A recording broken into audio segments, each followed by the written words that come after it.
मेरा नाम रविंदर सिंह है और मैं एसएससी एग्जाम्स के लिए काफी टाइम से स्टूडेंट्स को पढ़ा रहा हूँ। तो यहाँ पर देखा जैसा कि देख पा रहे होंगे आप लोग सोशल मीडिया पर इस टाइम पर कि बहुत सारे एजुकेटर्स जो है स्टूडेंट्स का एक ही डिमांड है कि हमारे जो एग्जाम्स हो रहे हैं उनको ठीक तरीके से कंडक्ट करा जाए। तो यहाँ पर प्रॉब्लम्स क्या है, बहुत सारे लोग ये जानना चाहते हैं कि एक्चुअल में ग्राउंड लेवल पर टीचर को क्यों उतरना पड़ा।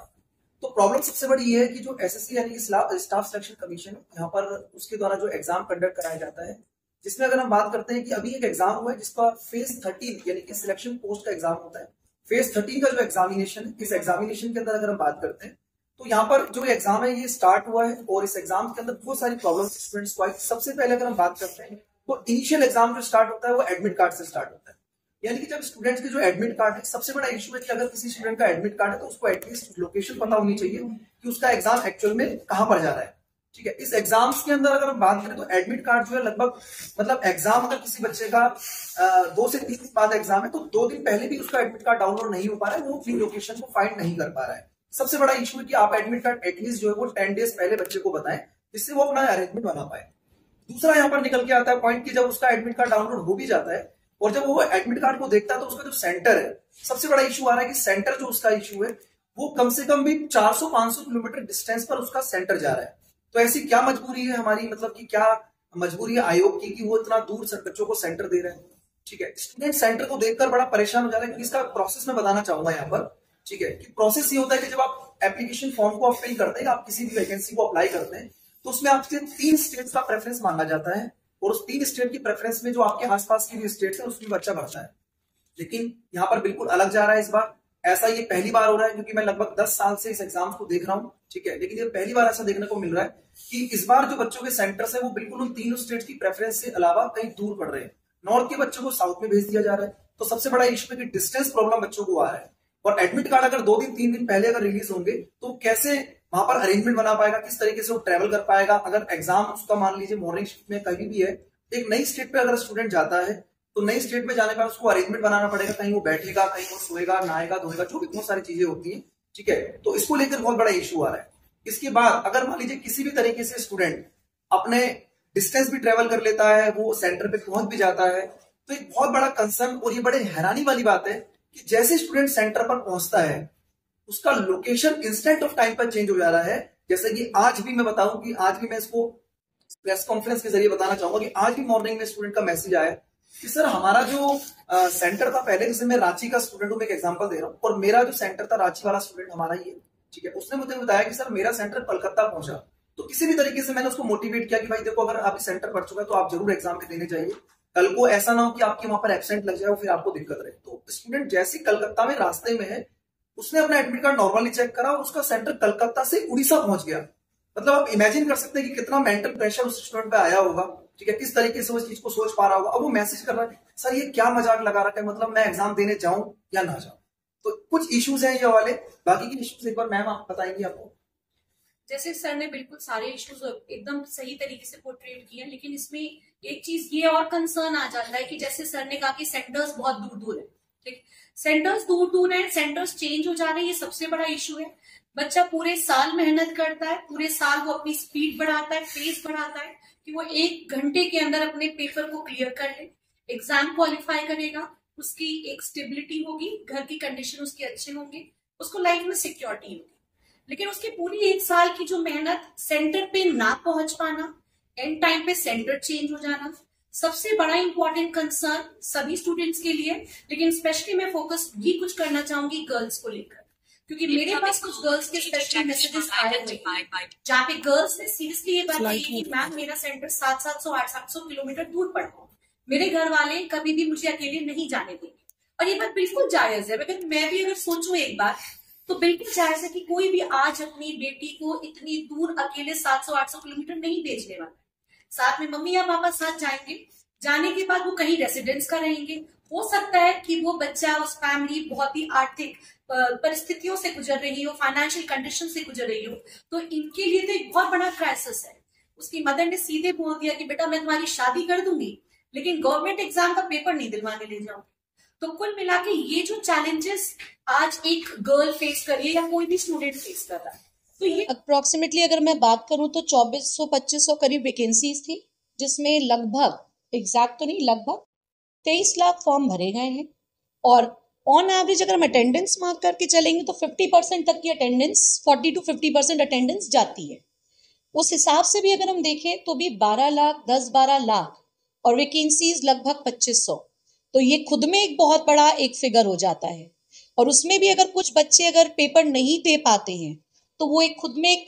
वो नंबर छोटा नहीं है, वो नंबर खुद में एक बहुत बड़ा है। देखिए, मैं किसी अथॉरिटी के लिए तो अभी मैं कुछ भी ऐसा कुछ भी, क्योंकि I don't have any verified reasons for it, but the main point is कि जो हमें बच्चों से कंसर्न आ रहा है हम उसको हाईलाइट कर पाएंगे ज्यादा, रीजन बीइंग क्योंकि हमारे पास उनकी प्रूफ्स है, क्योंकि वी हैव द प्रूफ्स तो उसको मैं ज्यादा हाईलाइट कर पाऊंगी। सेकेंड पॉइंट, जहां तक बच्चों की बात है तो बच्चों के साथ मिसहैंडलिंग होना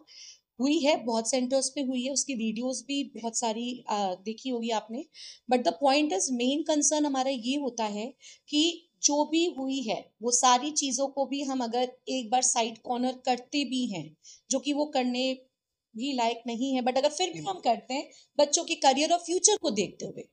तो बच्चों को आश्वासन होना चाहिए कि वो आगे अपनी तैयारी को कैसे करें, कैसे एग्जाम निकालें। जो हो गया हम उसको वापस नहीं ला सकते हैं, लेकिन उसको हम सुधार जरूर सकते हैं, हम उसको वापस नहीं ला पाएंगे। इसी चीज का हम लोग वेट कर रहे हैं और हमारी यही डिमांड है, ठीक है। बार बार हम लोग जो अपनी आवाज उठा रहे हैं, हमारी यही डिमांड है कि जिन स्टूडेंट्स का लास्ट अटेम्प्ट है, और कई सारे सेंटर्स पर एक प्रॉब्लम ये भी देखी जा रही है कि जब स्टूडेंट के साथ, जैसे आपने बोला कि धक्का मुक्की हुई है सेंटर्स पे, कुछ वीडियोस आप लोगों ने देखे होंगे। एक्चुअली क्या है कि इस बार एक नया प्रोसेस जो है आयोग लेके आया था, जिसको बोलते हैं आधार बेस्ड ऑथेंटिकेशन, जिससे कि स्टूडेंट्स की आइडेंटिफिकेशन होती है, उसके थ्रू वो अंदर क्लास, मतलब जो भी अपना एग्जामिनेशन सेंटर है उसके अंदर वो एंटर करता है। लेकिन वहां पर क्या है कि ये जो भी नया जो एग्जाम को कंडक्ट करा रहा है, उनके पास जो प्रोसेस है वो ठीक तरीके से काम नहीं कर पा रहा, यानी कि बच्चों का ऑथेंटिकेशन ठीक तरीके से प्रोसेस में नहीं आ रहा, जिससे कि बच्चे बहुत परेशान हो जा रहे हैं। और उसके बाद गलती वहां पर ये भी हो रही है कि जो वहां पर इन्विजिलेटर है या फिर जो भी चीज़ है वो ठीक तरीके से, उनका जो सिस्टम है या मान लो जो भी उनका सॉफ्टवेयर है वो ठीक तरीके से वर्क नहीं कर पा रहा। तो सबसे पहले तो आपको बता देता हूँ कि जो आपने पूछा कि सेंटर्स के बाहर कुछ एक्टिविटीज देखने को मिल रही हैं, उसका रीजन ये है कि स्टूडेंट, देखो ऐसा होता है कि अगर कोई भी स्टूडेंट एग्जामिनेशन के अंदर जा रहा है, अगर वो 10 सेकंड 5 सेकंड भी अगर लेट है तो उसके लिए फिर डोर जो है क्लोज हो जाते हैं, क्योंकि एक एग्जाम टाइम होता है, रिपोर्टिंग टाइम होता है। तो वहाँ पर स्टूडेंट परेशान हो रहा है कि भाई मेरा नंबर ना छूट जाए, मेरा नंबर ना छूटे, तो इसलिए थोड़ा सा वहाँ पर इस तरीके की एक्टिविटीज देखने को मिली। दूसरी बात है कि जो इस तरीके के प्रोसेस आ रहे हैं, अगर मान लीजिए किसी स्टूडेंट को एग्जामिनेशन के अंदर अगर एंटर नहीं करने दिया गया, या लेट सपोज वहां पर कुछ ऐसा केस निकला कि उस स्टूडेंट का लास्ट अटेम्प्ट है, तो हमारी यही डिमांड है कि जिस स्टूडेंट का लास्ट अटेम्प्ट है, एटलीस्ट अगर आपका सिस्टम अभी ठीक नहीं हो पा रहा है, तो उस स्टूडेंट्स को एक रिसीविंग दी जाए वहाँ सेंटर के बाहर। जो भी आयोग के वहाँ पर रिप्रेजेंटेटिव होते हैं, जो वहाँ पर चीज़ों को देख रहे होते हैं, जो अपनी जो है बेसिकली पूरी चीज़ों को ऑब्जर्व कर रहे होते हैं, तो उनको एक स्टूडेंट्स को एक लेटर मिलना चाहिए वहाँ से, एक रिसीविंग मिलना चाहिए कि आपका अगर एग्जाम में कोई इशू आया हमारे एंड से, तो आपको दोबारा से फर्दर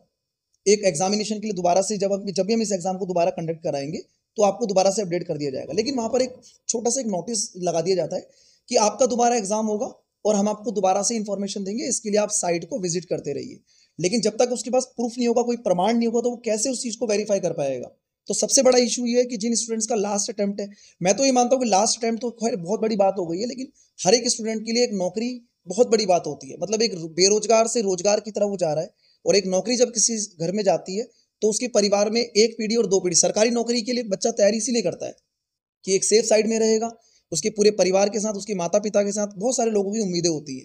तो नॉट फॉर ओनली सिर्फ ये वाला एग्जाम, आगे आने वाले बड़े एग्जाम्स हैं, जैसे इन्होंने सिलेक्शन पोस्ट का एग्जाम लिया जिसकी हम बात कर रहे हैं, इसके बाद एक बड़ा एग्जाम जो बिल्कुल लाइंड अप है 13 तारीख से स्टार्ट होने वाला है, 13 अगस्त से, combined graduate level examination, CGL जिसको बोलते हैं, सबसे बड़ा एग्जाम होता है ये, ठीक है। इसमें बहुत अच्छे अच्छे डिपार्टमेंट्स के जो है स्टूडेंट्स वहाँ पर अलॉट होते हैं। और मेरा तो ये अधिकारियों से ये विनती भी है कि जो भी अधिकारी आज इस वीडियो को देख रहे हैं, ठीक है, कल को ये स्टूडेंट जो है ये भी वही अधिकारी बनते हैं। बड़े बड़े income tax department, excise department, ठीक है, कैग डिपार्टमेंट के अंदर बड़े बड़े अधिकारी यहाँ पर जाते हैं, यही स्टूडेंट्स वहाँ पर जाके जाते हैं। तो मेरी यही विनती है कि इस चीज़ को अपने संज्ञान में लेके आएँ, ठीक है, स्टूडेंट्स की जो प्रॉब्लम है उसको रिजॉल्व करें। और साथ साथ अगर हम बात करें तो जैसे कि मैंने भी थोड़ी देर चीज़ें बताई थी कि जब स्टूडेंट एग्जामिनेशन के अंदर जा रहा है तो सबसे बड़ा इशू है इंफ्रास्ट्रक्चर का। आज मुझे लगता है कि हम उस भारत में बैठे हुए हैं जहाँ पर हम एक छोटे से पेन की डिमांड कर रहे हैं स्टूडेंट से कि उसका पेन ठीक तरीके से एग्जाम में चले। एक बहुत बड़ा इशू है कि जो स्टूडेंट क्लास के अंदर जा रहा है उसका जो माउस है जिससे वो आंसर को क्लिक करेगा, वो माउस जो है वो वर्क नहीं कर रहा है, सिस्टम बार बार रिबूट हो जा रहा है। ठीक है, तो उसका जो रिबूट हो जा रहा है, उसका जो टाइम खराब हुआ एग्जाम के अंदर, कंपटीशन एग्जाम्स के अंदर 100 आपके पास 100 क्वेश्चन है, 60 मिनट्स का टाइम है। अगर उसमें अगर आप 2-3 मिनट भी, 3 मिनट भी, 4 मिनट भी अगर आप खराब कर देते हैं तो एग्जाम तो खराब हो गया बच्चे का। उसके लिए कौन रिस्पॉन्सिबल है? उसके लिए कोई जवाबदेही नहीं है। कोई स्पेशल जो है आयोग की तरफ से कोई नोटिस नहीं निकल के आ रहा है कि इस एक आश्वासन बच्चों को मिले, जिससे कि बच्चा कॉन्फिडेंस में आए कि चलो ठीक है, अगर मेरे सेंटर पे प्रॉब्लम हुई है तो इसको दोबारा से रिजॉल्व किया जाएगा। तो उसको कोई रिसीविंग नहीं मिल रही है। इसके बाद सिस्टम दोबारा से हैंग हो जा रहा है, उसके लिए कोई रिसीविंग नहीं है। ठीक है, बात करते हैं एक बहुत बड़ा इशू, मतलब आप लोगों को हैरानी होगी इस बात को देखते हुए, और ये स्टूडेंट्स के थ्रू ही हम लोगों को पता लगा, और ये बिल्कुल ऑथेंटिक इन्फॉर्मेशन है कि जो एग्जाम बच्चा दे रहा है उसके अंदर जो क्वेश्चंस हैं, ऑलरेडी कई सारे सेंटर्स पर ये पाया गया है, कई सारी शिफ्ट्स के अंदर एग्जाम्स होता है, ये पाया गया है कि ऑलरेडी क्वेश्चंस के आंसर जो है वो मार्क हो रखे हैं। मतलब जो राइट आंसर है वो ऑलरेडी मार्क है। यानी कि ये एक बहुत बड़ा फेलियर है मुझे लगता है कि सिस्टम का, जिसमें कि एग्जाम के अंदर ऑलरेडी बच्चों के आंसर्स पहले से ही बच्चों को दिख रहे हैं। बताता हूँ कि ये वीडियो आज भी जो सोशल मीडिया पे डाला था, सबसे पहले मैंने इसको रेज किया था। ठीक है, और मैंने सबसे पहले देखा था कि कुछ स्टूडेंट ने पैसे स्टार्टिंग जब ये एग्जाम के हो रहे थे तो स्टार्टिंग ये किया था कि सेंटर दूर आ रहे हैं। तो ऐसा हुआ कि जब सेंटर दूर आ रहे, मुझे लगा कि स्टूडेंट ने 2-4 स्टूडेंट के मैसेज आए, तो मुझे लगा शायद इन लोगों ने गलत जो है अपना फॉर्म फिल कर दिया होगा, ऐसा इसलिए हो गया होगा। लेकिन जब सभी एजुकेटर्स के पास अलग अलग स्टूडेंट्स की रीच आई, स्टूडेंट ने बोला कि भाई, तो सभी ने इस चीज़ को फिर लिया और ये चीज़ फिर उसके बाद एक्सपोज हुई। इसके बाद हमने देखा कि बहुत सारे इश्यूज़, जब पहले दिन एग्जाम हुआ तो वहाँ से पता लगा कि माउस काम नहीं कर रहा,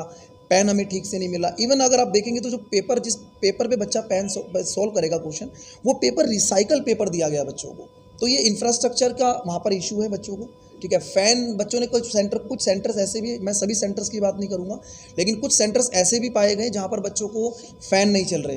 तो बच्चा उस गर्मी के अंदर एग्ज़ाम दे रहा है, उसके साथ फिर उसके बाद सिस्टम्स की प्रॉब्लम है। तो ये सारी चीज़ें मैंने आपके सामने रख दी जो कि बच्चों के, और मुझे यही एक उम्मीद है कि जल्द से जल्द जो है आयोग एक नोटिस के जरिए या फिर एक ऑफिशियल तरीके से स्टूडेंट्स को जो है बेसिकली एक सेटिस्फेक्शन लेवल पर चीज़ें देगा, कि जिससे स्टूडेंट को लगे कि हाँ, ये जो चीज़ें आ रही हैं वो ठीक तरीके से आगे ठीक होंगी। एक बयान भी अभी आया है, उसमें भी ये बताया गया है कि मतलब वो वर्बली है, मतलब उस पर हम वर्बली बात की गई कि हम इस पर काम कर रहे हैं। ठीक है, और जैसे ही ठीक होगा, अभी हम और भी एग्ज़ाम्स आगे आने वाले, जैसे 6 तारीख से एक एग्ज़ाम स्टार्ट होने वाला है, वो है आपका स्टेनोग्राफर का एग्ज़ाम, है ना, स्टेनोग्राफर का एग्ज़ाम स्टार्ट होने वाला है। तो अब कह रहे हैं कि हमने बहुत सारी प्रॉब्लम को रिजॉल्व कर दिया गया है। तो अगर रिजॉल्व हो गया बहुत अच्छी बात है, हम भी चाहते हैं कि रिजॉल्व हो, बच्चों के एग्ज़ाम हो, पूरे साल की मेहनत है। ठीक है, लेकिन जिन बच्चों का एग्ज़ाम ख़राब हो गया है उनके पास कोई रिसीविंग नहीं है, आपकी तरफ से कोई भी स्टेटमेंट ऐसा नहीं है कि जिससे बच्चों को एक आश्वासन मिले कि वो अपकमिंग एग्ज़ाम्स को, या फिर जो उनका एग्ज़ाम ख़राब हो गया है, तो उनको एक आश्वासन देना बहुत ज़रूरी है। और मुझे यही गुजारिश है कि आप जल्दी से जल्दी इस चीज़ को अपने संज्ञान में लाएँ, और जितने भी अधिकारी इस वीडियो को देख रहे हैं या जितने भी लोग देख रहे हैं वो इस चीज़ को अपने कंसिडरेशन में लेके आए और इसका एक सॉल्यूशन स्टूडेंट्स को जल्दी से जल्दी